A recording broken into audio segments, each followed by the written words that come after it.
Si vous rencontrez des difficultés de connexion à votre compte Famille, reportez-vous à l'autre tutoriel disponible sur le portail Famille. Lorsque vous vous connectez à votre compte Famille, vous verrez un message apparaître en vert si votre compte est à jour ou bien en rouge si votre actualisation n'est pas faite complètement. Attention, vous avez jusqu'au 10 juillet pour mettre à jour votre compte. Les inscriptions pour la rentrée 2020-2021 commenceront le 1er août. L'actualisation se fait en 3 étapes.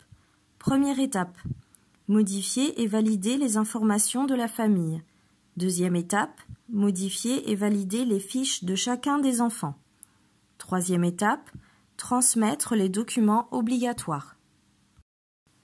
Première étape, modifier et valider les informations de la famille. Cliquez sur « Modifier les informations de la famille ». Lisez, vérifiez et complétez les différentes rubriques. Coordonnées du foyer, informations générales, représentants légaux. Cochez la case « J'accepte » puis cliquez sur le bouton « Enregistrer ».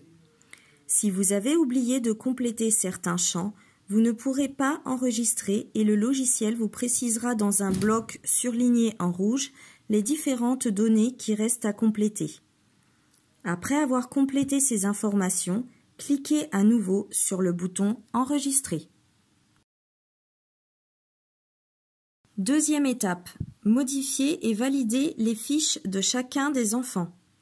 Cliquez sur le nom de votre enfant, puis sur « Voir, modifier la fiche enfant ». Lisez, vérifiez et complétez les différentes rubriques. Renseignements médicaux, personnes à contacter en cas d'urgence, personnes autorisées à venir chercher l'enfant, la liste des autorisations.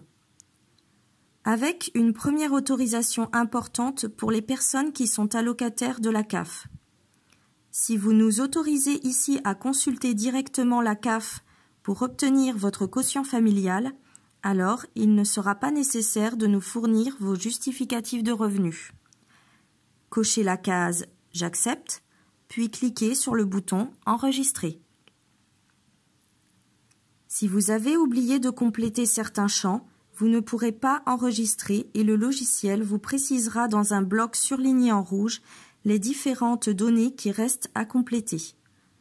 Après avoir complété ces informations, cliquez à nouveau sur le bouton « Enregistrer ».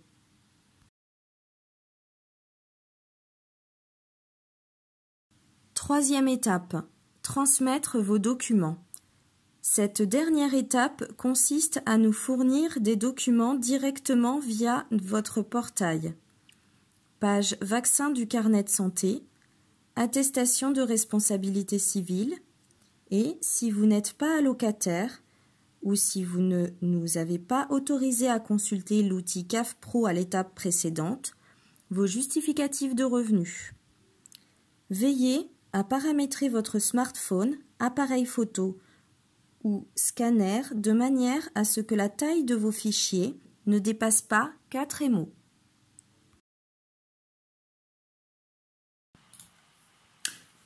Lorsque vous aurez accompli ces 3 étapes, vous constaterez que le bloc est toujours rouge sur votre compte famille.